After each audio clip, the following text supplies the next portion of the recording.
Boa noite. Boa noite você que está chegando para mais uma live do Grupo Espírita Paulo e Estevão, uma live do Evangelho. As nossas boas-vindas. Vendo aqui vocês entrando. Boa noite, Rosângela. Paz e bem a você também. Diana Alencar. Vanúzia Correia. Maria, boa noite. Kátia, boa noite. Vitor, bem-vindo. Boa noite. Oi, Sali. Seja bem-vinda. Camila Coelho, Silvia Maria, Leide Gomes. Boa noite a todos vocês. Que o nosso Mestre Jesus nos abençoe a todos, agora e sempre. É sempre uma grande alegria nos reunir em torno do Evangelho. Num mundo tão repleto de más notícias, alguns minutos nos quais a gente eleva o pensamento a Deus são fundamentais para contribuir com a limpeza do mundo, a limpeza espiritual. Então nós viramos aqui um pontinho de luz, aliás, vários pontinhos de luz, cada um na sua casa, todos nós interligados, pensamentos no Evangelho, estamos emanando luz. A luz que existe em nós, a luz de Deus que brilha em nós. Vamos aqui dando um aviso enquanto vocês vão chegando. Lembrando que ao mesmo tempo em que está acontecendo essa live do Evangelho aqui na internet, no Instagram, acontece também no Paulo e Estevão do bairro Piedade e no Paulo e Estevão do bairro Água Fria. Ao mesmo tempo, em cada uma dessas sedes está acontecendo o ATE, Atendimento Espiritual presencialmente. Aqui é a opção para quem deseja permanecer em casa, para quem não pode estar saindo. Aqui a gente leva o Evangelho para dentro dos lares. Avisamos da live de amanhã. Amanhã, quinta-feira, a outra live do Evangelho. Ela é com Aníbal Albuquerque. E o tema da live de amanhã será a cólera.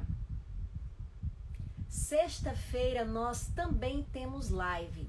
E é a palestra pública que acontece no JEP da Água Fria, que é transmitida simultaneamente aqui pelo @jep.oficial.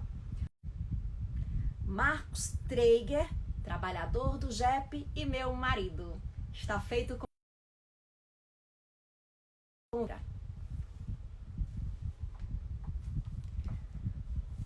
Hoje vamos aqui começando a nossa live, a live que tem como tema Perdoai para que Deus vos perdoe, dando início ao capítulo 10 do Evangelho segundo o Espiritismo. Bem-aventurados os que são misericordiosos. Mas, antes de começar a leitura e o comentário do Evangelho, eu vou ler aqui uma mensagem, enquanto vão chegando mais alguns participantes e nós vamos fortalecendo os nossos pensamentos positivamente. Transformemos o coração, do livro Cura Teu Coração, do poeta Vanderlei Pereira. Mais uma vez abrimos nossas portas para estarmos contigo em nosso lar. no encontro do Evangelho para orar, pois somente, Senhor, Tu nos confortas. Não temos mais aquelas horas mortas do vazio de outrora. Hoje, em lugar da indiferença, temos para alertar Jesus mostrando nossas trilhas tortas. Nesses encontros, temos nos guiado em meio a um mundo muito perturbado para a grande e irreversível transição. Pois distante de Deus, tudo piora. Porém, perto de Deus, tudo melhora. O amor é quem transforma o coração. Essa é a grande e mais necessária vacina para eliminar o vírus do ódio do mundo, para nos trazer uma saúde plena, uma saúde física, psíquica, espiritual, a vacina do amor. Precisamos de mais amor no mundo. E essa vacina é desenvolvida nos laboratórios dos nossos corações. Precisamos espalhar essa vacina. Precisamos nós mesmos tomá-la e vivenciar mais plenamente, verdadeiramente, o amor. Vamos então à lição do Evangelho. Deixa eu ver aqui vocês chegando. Já estamos em bom número. Boa noite, Girlene. Boa noite, Malu. Bem-vinda. Sempre presente. Boa noite, seu Álvaro. Que bom você aqui. Seja bem-vindo. Vamos então falar dessa lição do capítulo 10 de O Evangelho segundo o Espiritismo. O Evangelho segundo o Espiritismo, escrito por Allan Kardec, é um livro de interpretações das mensagens contidas nos 4 evangelhos na Bíblia. É um livro interpretativo segundo a ótica espírita. Aqui Kardec vai trazendo uma visão espírita dos evangelhos de Marcos, Mateus, Lucas e João. Aqui nós vamos dar uma explicação fundamentada na visão espírita do mundo. O espiritismo, conhecido como uma religião, na verdade, é uma doutrina de tríplice aspecto, um conjunto de conhecimentos que tem um aspecto filosófico, um aspecto científico e um aspecto religioso. Não é uma religião propriamente dita. Às vezes as pessoas me perguntam: Caroline, como é o casamento espírita? E eu digo, gente, não tem casamento espírita, não tem sacramento espírita, não tem batismo espírita, não tem ritual espírita. O espiritismo é uma doutrina, um conhecimento, não tem esse tipo de pragmatismo religioso, se é que a gente pode chamar dessa forma. O espiritismo não tem essa praxis religiosa. A praxis religiosa espírita está na transformação do homem, nos atos que o homem, tocado pela doutrina espírita, oferece ao mundo. Esse homem que se torna conhecedor do espiritismo transforma o seu coração, enxerga a necessidade do amor, enxerga uma visão da dor, enxerga uma nova percepção da dor e assim se torna mais fortalecido para enfrentar a vida e amar a vida como ela é. Essa é a grande proposta da doutrina espírita. Você pode assistir a live do Evangelho sem ser espírita. O espiritismo não tem esse espírito de aprisionamento. Você pode ter a sua própria religião, seja ela qual for, e participar aqui com a gente. Seja bem-vindo, seja bem-vinda, como tenho dito desde o início. No começo de cada capítulo de O Evangelho segundo o Espiritismo, nós temos alguns trechos dos Evangelhos. Aqui, hoje, nós temos alguns trechos do Evangelho de Mateus. No capítulo Bem-aventurados os que são misericordiosos, ainda falando das bem-aventuranças que nós já viemos falando de outras lives que são a introdução do famosíssimo Sermão da Montanha de Jesus de Nazaré. Então Jesus diz: bem-aventurados os que são misericordiosos, porque obterão misericórdia. Isso é relatado por Mateus, capítulo 5, versículo 7. E está aqui no Evangelho, capítulo 10, item 1, perdoai para que Deus vos perdoe. No item 2 nós temos: se perdoardes aos homens as faltas que cometerem contra vós, também vosso Pai Celestial vos perdoará os pecados. Mas se não perdoardes aos homens quando vos tenham ofendido, vosso Pai Celestial também não vos perdoará os pecados. Mateus capítulo 6, versículos 14 e 15. E ainda no item 3, outra passagem do Evangelho de Mateus: se contra vós pecou vosso irmão, ide fazer-lhe sentir a falta em particular, a sós com ele. Se vos atender, tereis ganho o vosso irmão. Então, aproximando-se dele, disse-lhe Pedro: Senhor, quantas vezes perdoarei a meu irmão, quando houver pecado contra mim? Até 7 vezes?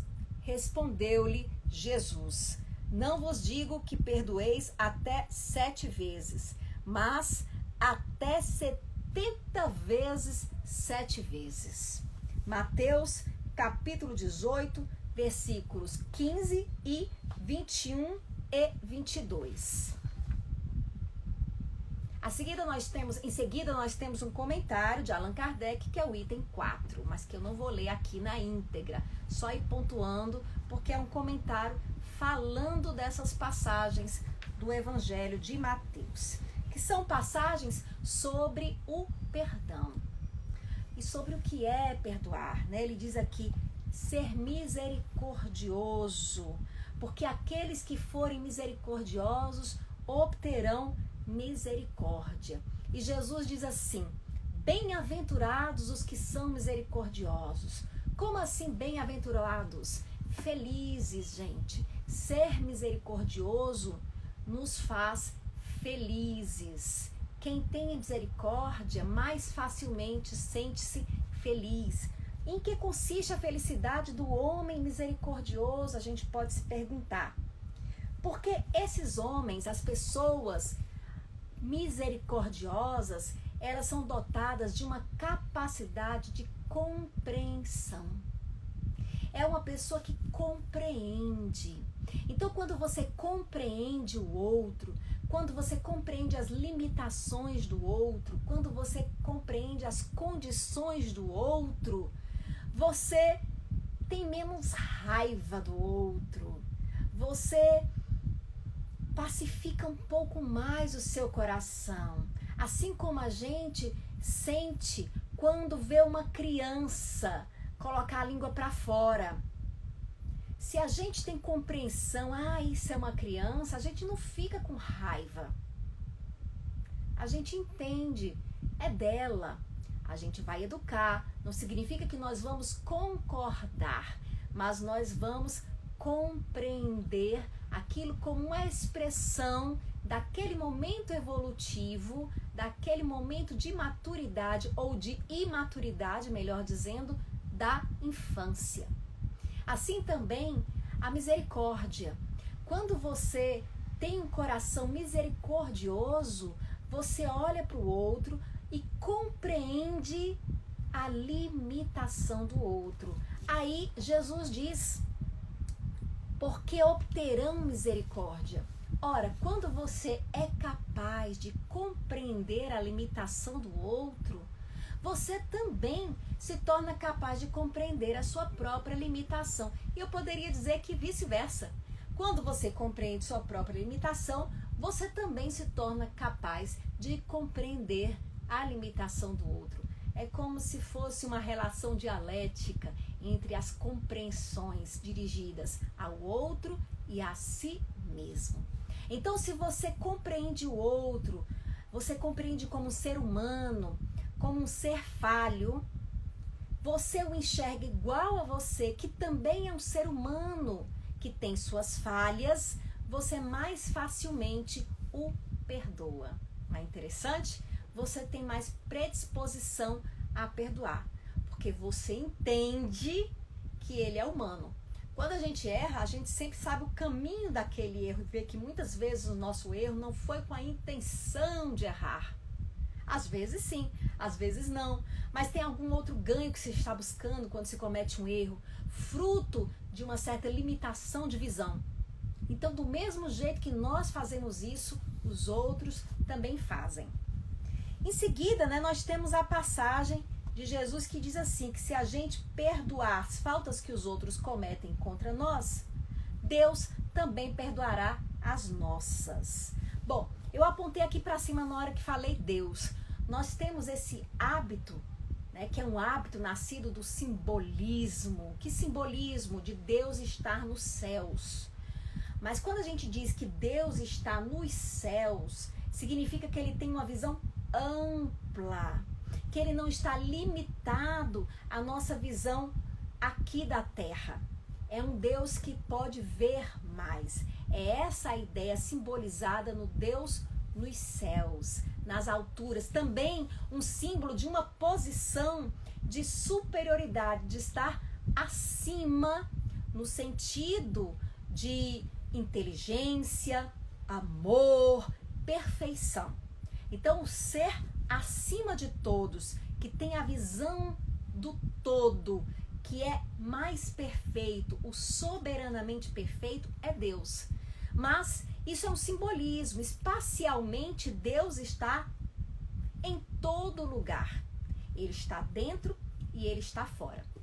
E a parte de Deus que está dentro de nós é uma parte que nos convida, que nos conclama ao crescimento. Então, todo ser humano possui uma tendência, um chamado arquetípico ao crescimento. Isso é inato. Em várias abordagens da psicologia, tem-se um nome para isso. Nas religiões também. Então, a gente pode chamar tendência autoatualizante. Nós podemos chamar de individuação. São os termos dentro da psicologia aplicados a esse convite ao crescimento, esse chamado ao crescimento psicológico que existe dentro de todos nós. Então, todos temos essa tendência ao desenvolvimento, uma busca de inteireza, de felicidade, de plenitude. Todo ser humano tem isso. E isso é Deus em nós.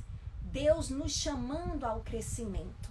Deus que está em nós, o grande self, dentro de nós, a nos convidar ao crescimento. Se nós perdoamos o outro, quando nós nos tornamos compreensivos para com o outro, esse grande Deus, esse si mesmo que existe dentro de nós, tem acesso à nossa consciência e nós nos tornamos compreensivos também para conosco mesmos. Mais uma vez eu pontuo, ser compreensivo não significa ser concordante com o erro. Não é essa a ideia. É você ser tolerante, é você saber que aquilo ali é um passo, é um degrau na escala da evolução e não desanimar-se quando erra, quando falha. É a capacidade de entender que aquilo pode ser transformado, mesmo que não se possa voltar atrás e desfazer um erro cometido. Esse erro e as suas consequências estão nos ensinando a não errar mais aquele mesmo erro. E essa compreensão dessa grande lição nos faz olhar o erro de uma forma até benevolente e entender, essa é a minha lição. E eu não me odeio por errar. Eu entendo que eu precisei errar para aprender. Mas eu já sabia, não sabia o suficiente. Precisava convencer-se um pouco mais. E você escorregou. Faz parte. Perdoe-se. Quando nós nos perdoamos, perdoamos o outro. Quando nós perdoamos o outro, perdoamos a nós mesmos. Por trás disso existe um mecanismo chamado projeção. Né? Você vê no outro, muitas vezes, a si mesmo. Você se enxerga no outro. Ora, como nós somos todos espíritos, nós somos todos centelhas divinas, trazemos esse Deus em nós. Nós meio que somos espelhos uns dos outros. Então nós nos vemos no outro também. E aí, quando nós não aceitamos algo na gente, a gente passa a condenar o outro e não aceitar que o outro faça aquilo. Se eu não me permito, o outro também não pode se permitir. Mas aí, se eu tenho essa visão de que o outro tem isso como eu tenho, e ele não conseguiu segurar, ele exprimiu isso, poderia ser eu. Talvez, se eu não tivesse os mesmos esclarecimentos, as mesmas circunstâncias de vida, eu tivesse feito a mesma coisa. Então você se torna mais propenso ao perdão. Enfim, na última passagem, Jesus diz que quando alguém tiver errado contra a gente vai lá e fala em particular com esse alguém. Ou seja, o perdão nunca deve ser objeto de humilhação. Instrumento, melhor dizendo, de humilhação, para humilhar ninguém. Não se perdoa para humilhar, não se perdoa para se mostrar. O verdadeiro perdão é entre você e aquela pessoa. Se ele perdoar, você terá ganho esse irmão, né? Fechou aquela ferida aberta que tinha com ele. Caroline, se ele não perdoar, aí é que está. Você se acredita digno de perdão? Quem tem que te dar o teu perdão é Deus. E ele já te perdoou, mas às vezes você bloqueou o caminho da compreensão desse perdão. Portanto, é você mesmo quem se permite ser perdoado. E se você diz, rapaz, eu mereço perdão, fulano não me perdoou porque ele não conseguiu ver, eu não tenho que obrigar uma pessoa a me perdoar. Ele não conseguiu entender, para ele foi pesado demais. Eu entendo isso, dou a ele o direito de sentir raiva de mim, mas eu me perdoo, porque eu me conheço e eu me acolho. Eu me perdoo. Então, quando a gente se perdoa, pronto, aliviou aquele peso. O outro que ainda está com raiva, continua carregando o peso. Mas cada um tem o seu tempo do perdão. Perdão, ele não vem à força. Perdão, ele surge de um amadurecimento.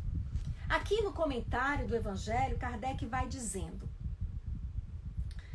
ele fala assim, esquecimento, a misericórdia consiste no esquecimento e perdão das ofensas. Caramba, esquecimento das ofensas, eu tenho que estar doido, como é que eu vou esquecer uma ofensa? Gente, esquecimento da ofensa, não é um esquecimento do episódio, do que aconteceu, não tem como a gente esquecer. A gente vai aprendendo com isso também, né? Então, é o esquecimento da ofensa, ou seja, daquele sentimento ruim que nasceu daquela frustração, daquela decepção, daquela situação em que nós nos sentimos ofendidos. O ódio e o rancor, eu acho assim, essa colocação, ela tem que ser pontuada, porque a gente tem que dar uma como eu posso dizer, aliviada nisso daqui. O ódio e o rancor denotam alma sem elevação nem grandeza. Verdade. O ódio e o rancor denotam alma sem elevação nem grandeza. Mas uma alma sem elevação, esse nome fica pesado, né? Alma sem elevação nem grandeza.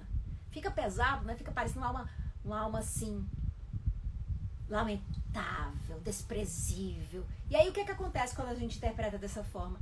A gente não aceita o nosso próprio rancor, a gente esconde isso da gente mesmo, finge que perdoou sem ter perdoado, porque eu não posso ser, se eu mostrar, se eu sentir ódio e rancor, eu sou alguém sem elevação e sem grandeza. E é aí que se forma a sombra, né? Aquela parte de nós mesmos que nós não aceitamos.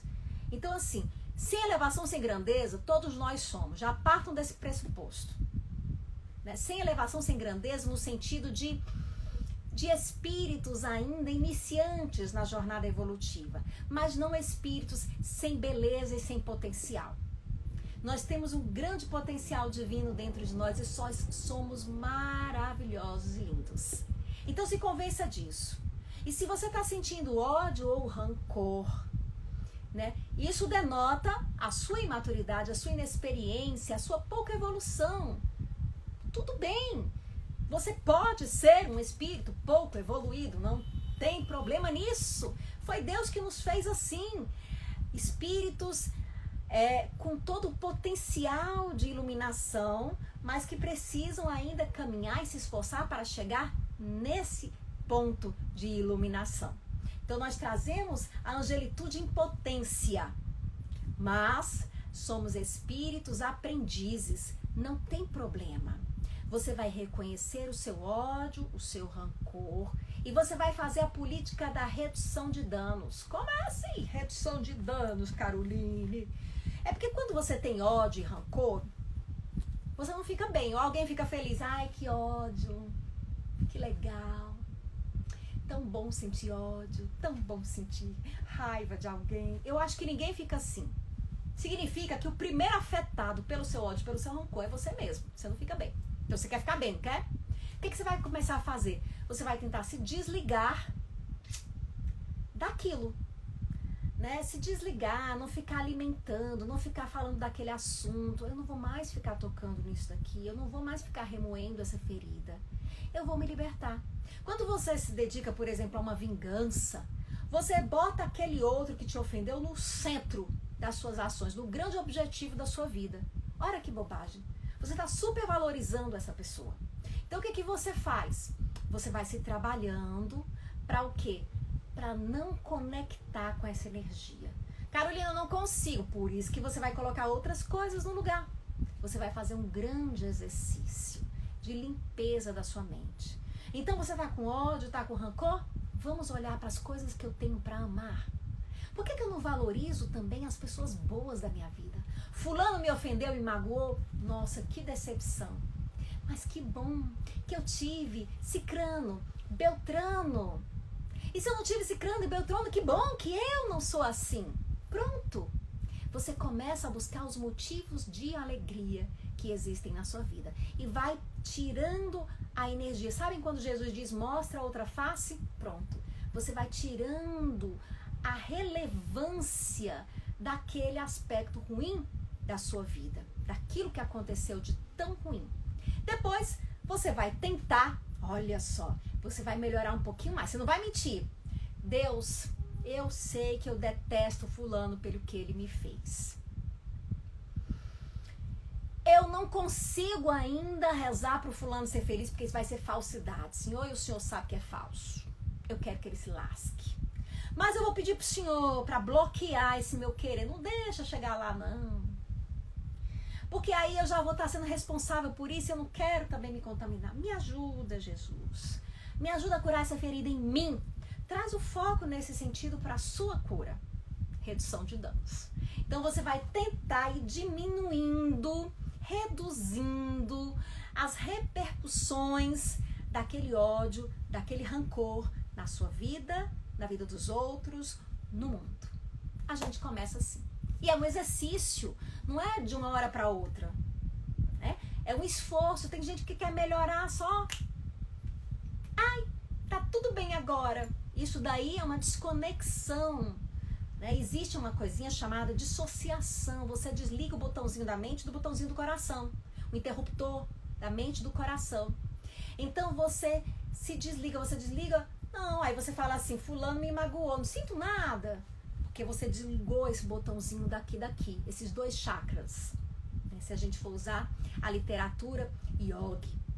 Então você não pode desligar esses dois botõezinhos. Então você vai dizer, eu sei, eu ainda sinto alguma coisa, mas eu estou me trabalhando no sentido de mudar isso. E aí, Kardec diz também, ai daquele que diz, nunca perdoarei, se não for condenado pelos homens, se-lo-á por Deus. Olha, trazendo Deus para aquele si mesmo, para dentro da gente. Quando você não perdoa, significa que você é extremamente exigente, você é rancoroso e você acaba, primeiro, sendo condenado porque você mergulha no próprio rancor e mau humor.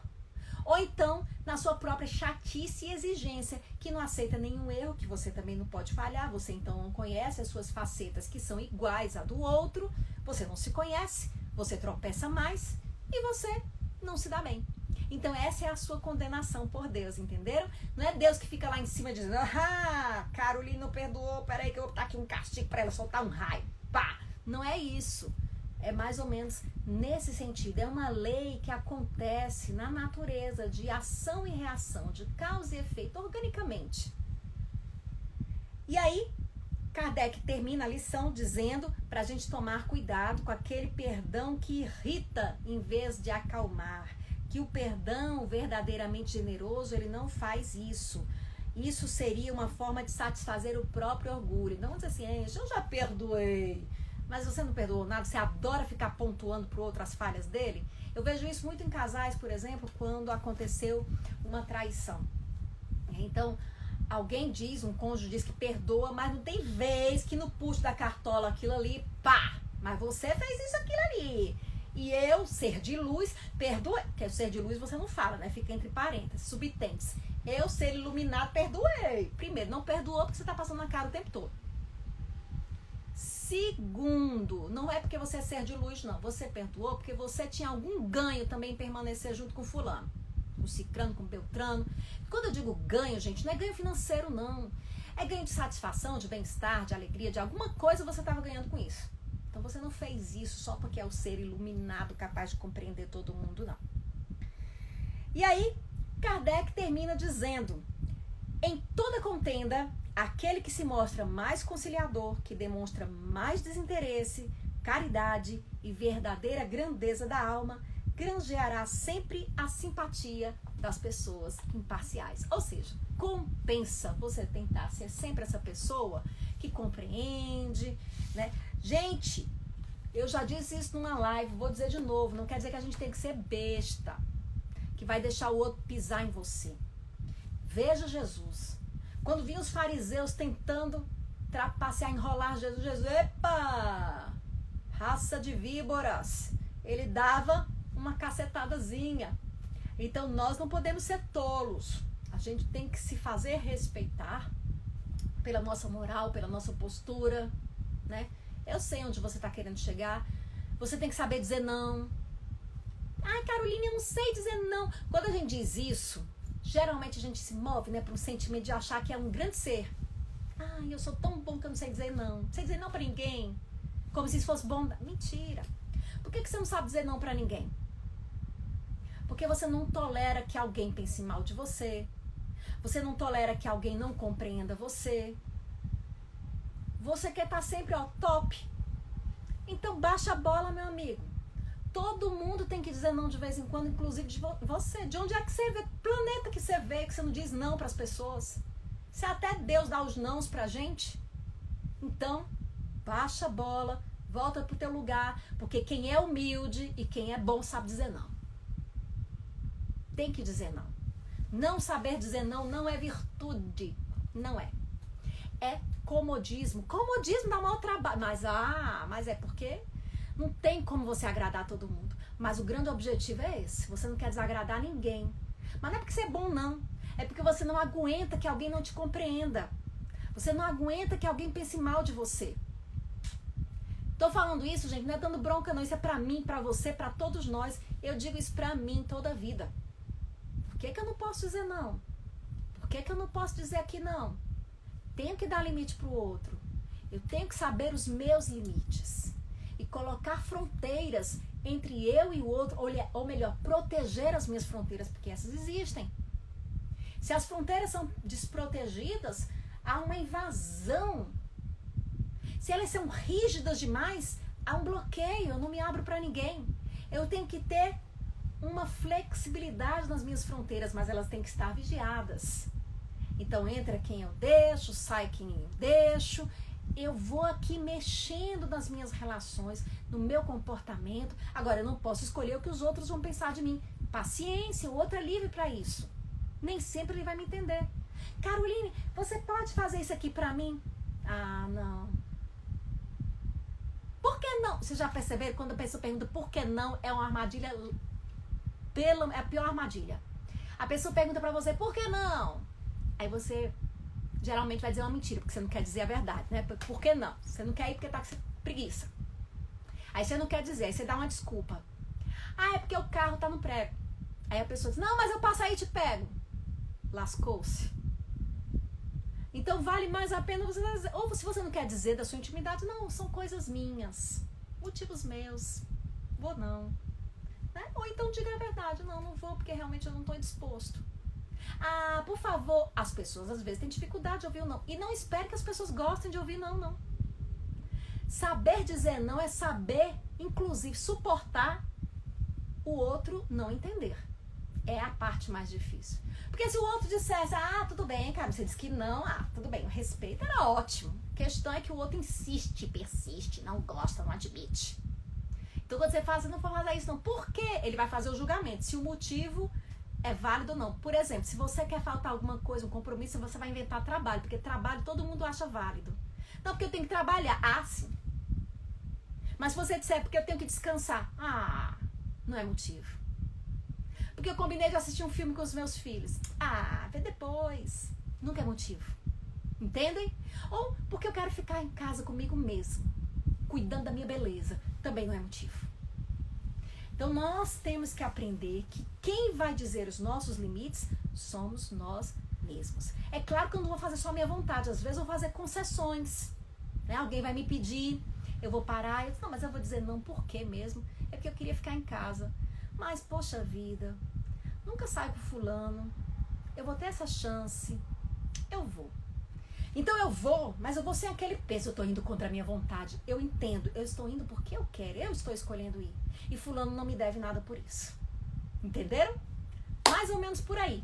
É a melhor maneira que a gente tem de ir aprendendo a conviver com os outros. Não é ser besta. Né? A gente ser tolerante, ser paciente, ser misericordioso é ser compreensivo, é ser empático.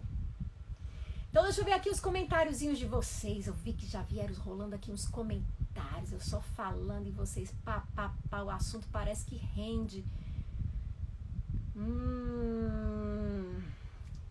Aqui alguém falando, Carol, faz uma live sobre como lidar com pessoas difíceis. Suelen, todos nós estamos aqui para aprender isso. O pior, Suelen, vou perguntar, as pessoas difíceis somos nós mesmos. É porque às vezes você é difícil para um, que não é como você, né? Então, lidar com as pessoas difíceis é meio que lidar com as diferenças. Uma ótima ideia, vamos prestar atenção nisso daí. Para qualquer dia a gente fazer uma palestra sobre isso. Alguém já está pedindo uma live sobre doenças psicológicas. Qual o fundamento no espiritismo? Minha filha sofre de transtorno alimentar. Meu Deus, eita. Mais um motivo, mais aí pra gente anotar para fazer uma live. Aqui a Danusa está dizendo, até porque o perdão alivia primeiramente a nós mesmos. Portanto, total desnecessário ser público. Bem íntimo, exatamente. Às vezes também esquecemos até mesmo o próprio episódio equivocado. A gente pode esquecer quando realmente talvez esse episódio não tenha sido... Às vezes também, gente, a gente se ofende com pouca coisa, né? Fica muito irritado, nos casamentos isso é muito comum, com poucas coisas. E aí a gente acaba também, quando vai superando, vai esquecendo. Mas é importante prestar atenção até que ponto nós estamos nos melindrando. Mas quando é um episódio mesmo que fere de verdade, a gente não esquece não, Danuzi. A gente lembra. Perdoar pode ser lembrar sem rancor. Arrasou, Sali. Por aí mesmo. Exatamente. Caroline, o que devemos fazer? Pergunta a Natália. Quando os ofensores só sabem se comunicar com ofensas porque outros também os ofendem. Vale-me Nossa Senhora. Um ciclo de ofensa, de violência, né? Nós vivemos num mundo extremamente violento, Natália. Nós educamos os nossos filhos com violência. Já percebeu isso? A gente bate neles. Mas aí não vai traumatizar. A questão não é traumatizar. A questão é que é violência. E como é que eu faço para conter, para deter? Primeira coisa é a gente se educar. Né? O exemplo. Isso tudo vai ajudando a formar. E a gente não consegue dar. Então, se você não consegue dar o exemplo de estar sempre em equilíbrio, dê pelo menos o exemplo de se reconhecer, de pedir perdão. Esse é um outro exemplo a ser dado. Então, quando você está no meio em que as pessoas só sabem ofender, elas só se comunicam que ofende, porque os outros também os ofendem, e você, se você está nesse meio, você vai ser aquele que não ofende. E aí eu trouxe até na live passada a resposta de Jesus, né? Você pergunta para a pessoa, por que você está falando assim comigo? É que Jesus, quando bateram nele no julgamento, ele diz, olha, homem, se estou certo, corrige. Se estou errado, corrige-me. Se estou certo, por que me bates? Então, por que você está falando assim comigo? Né? Então, o outro grita, você fala mais baixo. Você vai fazer a diferença, Natália, nesse ciclo. Então, muitas vezes, tem famílias, né, que são muito grosseiras. Então, vai passando, o filho é educado na grosseria, ele aprende a ser grosseiro também. Essa grosseria vai passando, porque as pessoas se habituam com a grosseria. Então a gente tem que ser aquele que vai fazer diferente. Não precisa você ficar falando, aí ó, tá sendo grosso, aí ó, tá sendo grosso, porque aí você vira chato. Você vai fazer diferente. E esperar que isso gere uma diferença, quebre aquele ciclo da ofensa e da violência. É errado perdoar e se afastar dos ofensores? É assim, Natália, quando, perdoar, como a Sari colocou, né? É você lembrar sem rancor. E tem uma lição do Evangelho segundo o Espiritismo que é amar os vossos inimigos. Você não vai ter, depende de quem são esses ofensores, né? Podem ser os seus pais, e aí você não vai poder se afastar totalmente dos seus pais. Você tem um dever filial, até por lei. Então, os seus filhos, depende de quem são esses ofensores. E esse tema assim, é errado, a questão não é errada, é recomendável, como é que a gente faz, né? Então é muito relativo para a gente dizer uma regra geral. Mas o fato é que algumas pessoas, sim, a gente tem que se afastar. As chamadas hoje em dia pessoas tóxicas, né? Você tem que dar um chega para lá. Por que eu tô vivendo, voltando atrás, insistindo com essa pessoa, querendo provar ou transformá-la? Para que eu tô fazendo isso? Você pode sim se afastar e é recomendável às vezes. Quando você pode, né? Porque você não precisa estar passando por isso. Então você consegue se afastar da pessoa. A Malu está dizendo, eu tenho muita dificuldade para perdoar, mas depois com a terapia, quando assumi certos pensamentos agressivos, determinada pessoa, ficou menos complicado de lidar. Legal, Malu. Já não me sinto tão ligada mais. Ótimo, Malu. Você está fazendo a redução de danos, né? Você está tentando, está se trabalhando. Você foi por um processo fantástico, a terapia, para tentar ir mudando isso daí devagarinho, aos poucos, a gente chega longe. A tal pessoa em minha situação.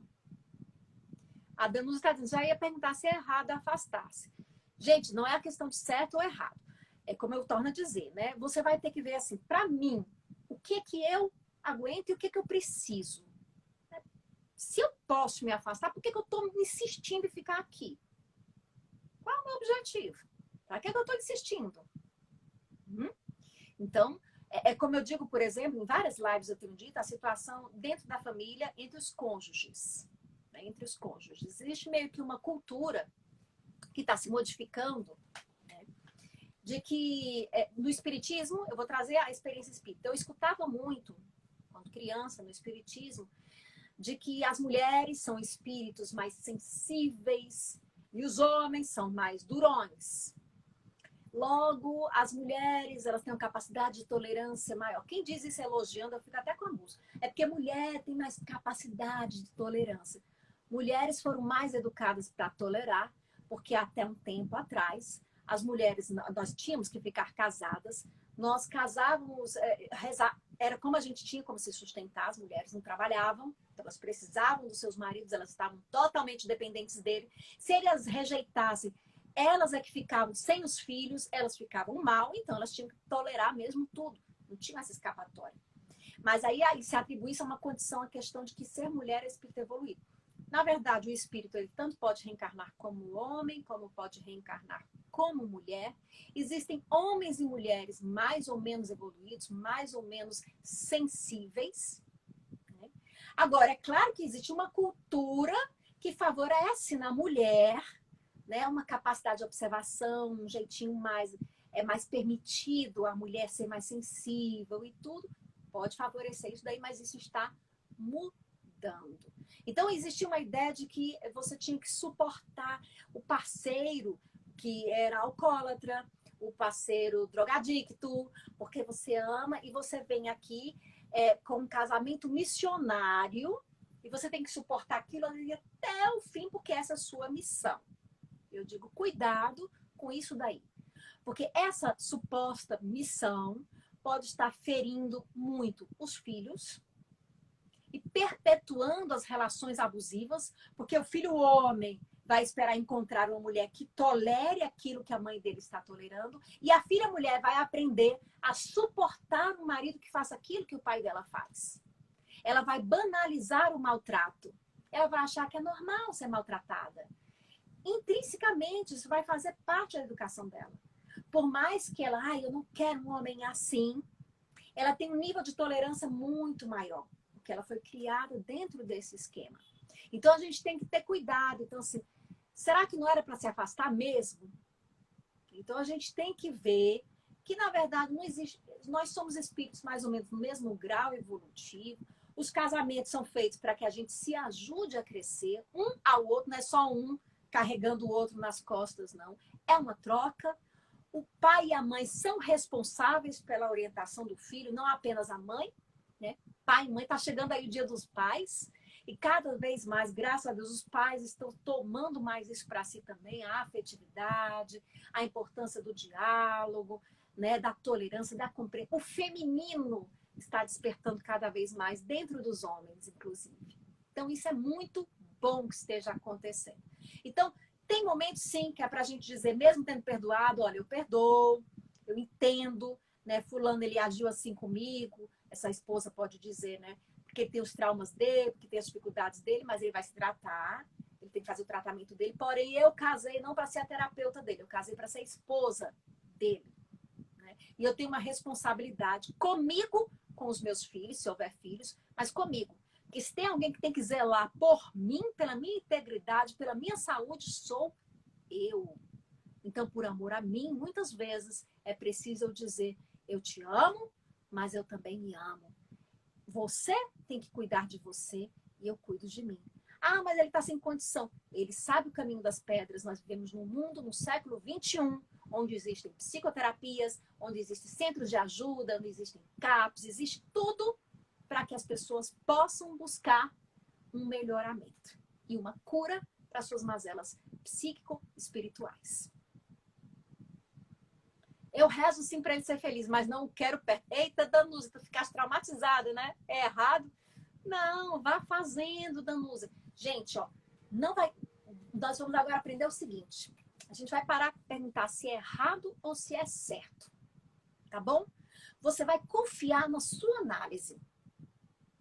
Você vai perguntar: isso ajuda a equilibrar o mundo, o universo, a mim? Como é que é? As coisas ficam melhores, mais estáveis nessa posição? Então, pronto, eu vou por aqui e assumo as suas escolhas. Não vai ser alguém, uma autoridade que vai estar dizendo para ti se é certo, se é errado, se é certo, se é errado. Você vai fazer o quê? Você vai olhar e vai dizer, é aqui nesse ponto que eu consigo o meu equilíbrio. Então, eu vou ficar aqui. Pode ser que amanhã eu possa ir um pouco mais adiante. Aí eu vou. Mas, por enquanto, eu só consigo ir até aqui. Então, eu vou me respeitar. Aqui, Psico Suelen Teles. Como perdoar figuras como um pai ou mãe? Esse é difícil demais, né? Porque assim, você não pode ter esse afastamento muitas vezes. Pessoas que naturalmente deveriam nos transmitir amor. Pois é, a primeira coisa a gente compreender que existe um ciclo de geração em geração, que é um ciclo do que Alice Miller chamou. Alice Miller é uma psicóloga alemã. Ela escreveu um livro chamado Drama da Criança Bem Dotada.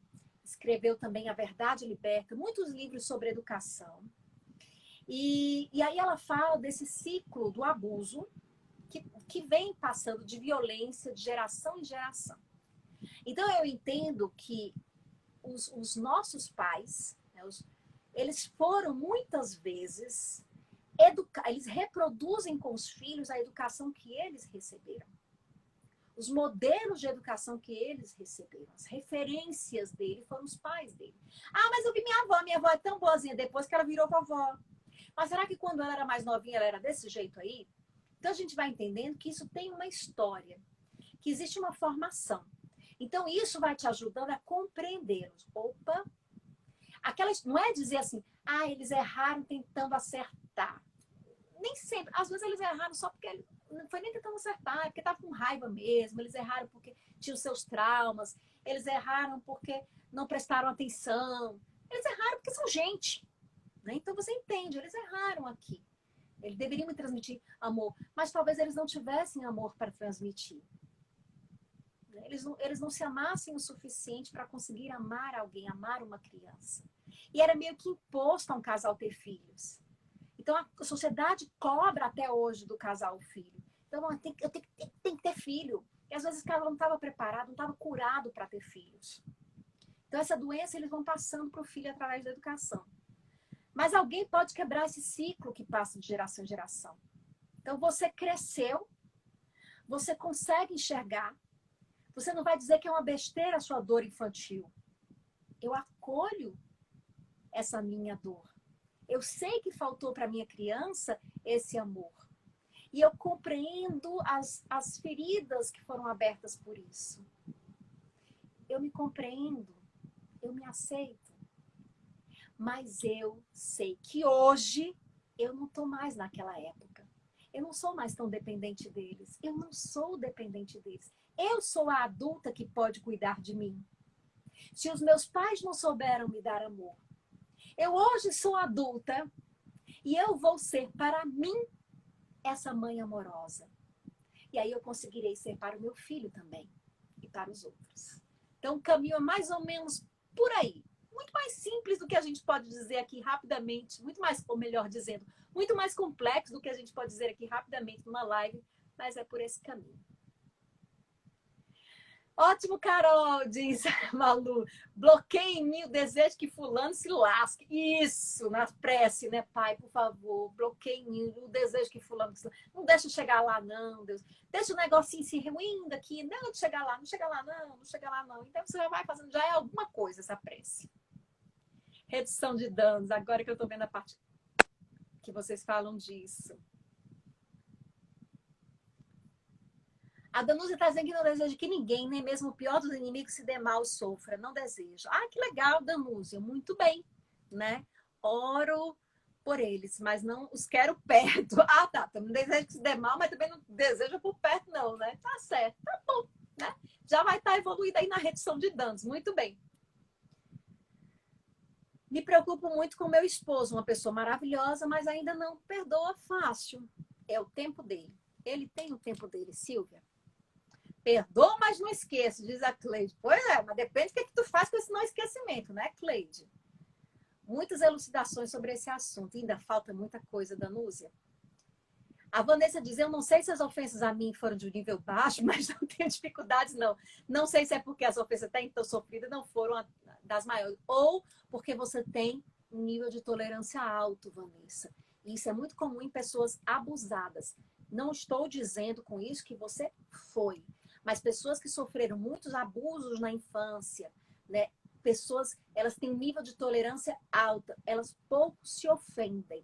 Então, se ofender demais o melindroso não tá legal, e não se ofender de jeito nenhum é uma coisa para a gente ficar de orelha em pé, porque afinal de contas nós não somos seres tão evoluídos assim. Mas você questionou bem, eu não sei se é porque essas ofensas não foram tão grandes, ou porque você ainda é muito jovem, né? Viva um pouco mais de 40 anos, pode ser aí que você já tenha uma ofensinha maior na sua coleção.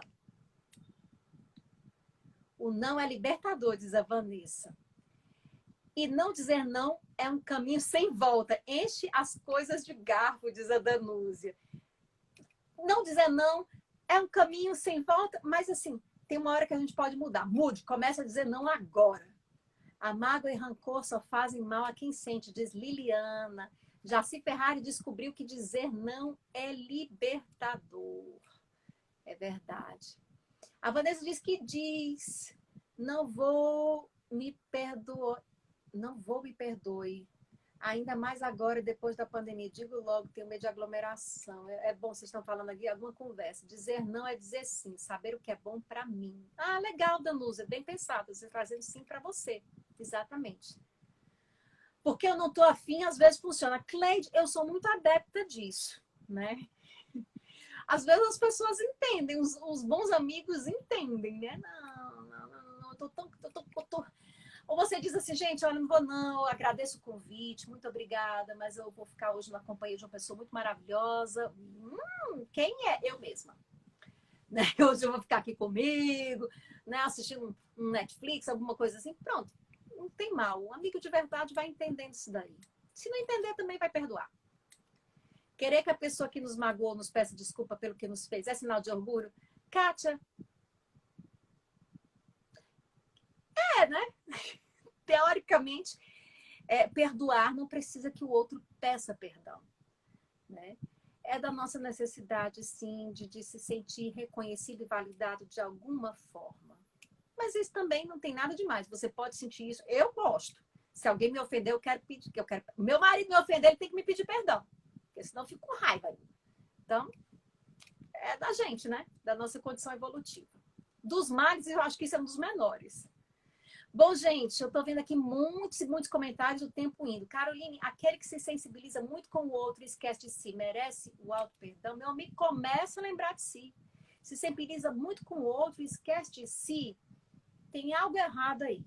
Você não pode esquecer de você. Então, talvez essa sensibilidade com o outro, esse esquecimento de si, né? Eu não cuido de mim, eu prefiro cuidar dos outros. É aquilo que eu falei. Veja o que aqui tem por trás disso daí. Seja honesto consigo mesmo. A gente ainda não chegou na condição de Francisco de Assis. A não ser que a pessoa desconfie, que esteja nesse grau evolutivo aí, de iluminado. Mas se você não está, pare e pense. Opa, por que será que eu sou assim? Gente, desconfie de si mesmo. Né? Já diz um poeta, Sufi, esqueci o nome dele. De vez em quando eu leio aqui para vocês. Agora eu me lembro que eu estou com o livro dele bem aqui. É um poeta, os poemas de... Ele diz, desconfie de si mesmo. É o Rumi, Poemas Místicos. Indico até esse livro. Não é espírita. Pelo contrário, acho que é um livro muçulmano. Não é nem cristão, mas é muito bom. É um poeta muçulmano. No meu caso, são alguns familiares que não moram na mesma casa, diz a Natália. Evita, né, Natália? Se te faz mal, dá uma evitadinha. Se você pode fazer isso, ótimo. Recentemente vimos nas Olimpíadas como a saúde mental importa, diz a Isabelle. Nesse momento de pandemia, muitos estão ansiosos, deprimidos ou cansados. Sim, é verdade. E aí a gente tem que ter um pouquinho de compreensão mais com outros. Bem que a gente também está cansado, né? Rita, como me afastar de pessoa que me trata de maneira abusiva se ela depende de mim? Ah, depende de ti em que sentido? Depende de ti financeiramente? Depende de você emocionalmente? Se depende de você emocionalmente, isso pode ser um processo de codependência, né? Você depende que ele dependa de você. Existe isso.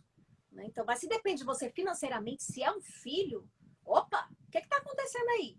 Como assim ele está abusando de você? Né? Então, você tem que rever a questão das fronteiras, né? Dos limites. Você talvez esteja se deixando abusar.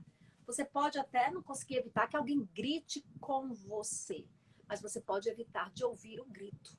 Né? Você pode... Ai, gente, dá uma live inteira, não dá tempo aqui para eu ir respondendo todo mundo. Gente, está chegando no fim, de fato. Né? Tenho que terminar.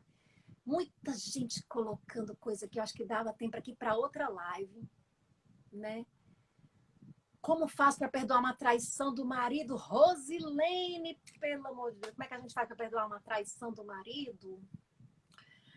Bom, primeira coisa é você entender que...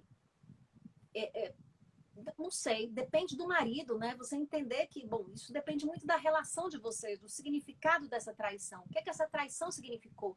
É alguma imaturidade dele? Ele estava buscando se confirmar, né? Então, assim, eu acho perfeitamente perdoável, mas você tem que contextualizar, saber o que está, conversar com ele, ver o que para você poder realmente perdoar e sentir né? E fazer isso de coração. E não ficar atrás, não. Porque se você está com alguém, você tem que estar com essa pessoa confiando nela. Se você acha que não consegue, não fique.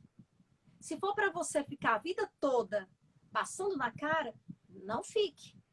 Só fique realmente se você sentir que pode lidar com isso. E aí você se trabalha, faz uma terapia, busca ajuda para poder ver essa resposta, porque ela é muito complexa, não cabe aqui em alguns minutinhos, não.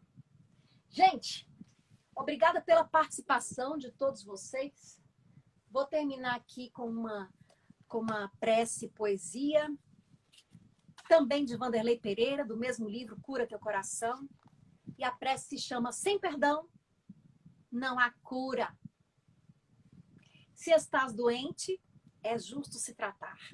Toda doença o corpo compromete. Mas a cura que menos se promete é a mais eficaz, que é perdoar. Jesus, doutor divino, ao receitar a cura de qualquer um paciente, era claro indicar para o doente: perdão, eis o remédio para curar. O mal que em todo ser da gente ecoa é a mágoa que se guarda da pessoa que tenha nos causado ingratidão. E o seu receituário preceitua: a cura não é dele, a cura é tua. E só há um remédio, é o perdão. Vamos então em busca do perdão, em busca desse olhar compassivo para com o outro, tendo esse olhar compassivo para conosco mesmos. Claro que muito mais a gente pode falar sobre isso. A intenção aqui não é esgotar o assunto, mas despertar reflexões, trazer um ou outro pensamento que pode nos levar a buscar respostas. Busquem no Evangelho. Amanhã tem outra live do Evangelho com o Aníbal. Vocês colocam mais perguntas lá para o Aníbal e ele vai responder direitinho aqui dentro da ótica espírita. Muito obrigada, gente, pela companhia, pela presença e pelas vibrações amorosas. Um grande beijo aqui para todos. Realmente agradeço a quem se fez presente, quem participou, quem ficou caladinho em casa. Muito obrigada e até semana que vem. Tchau, tchau, gente.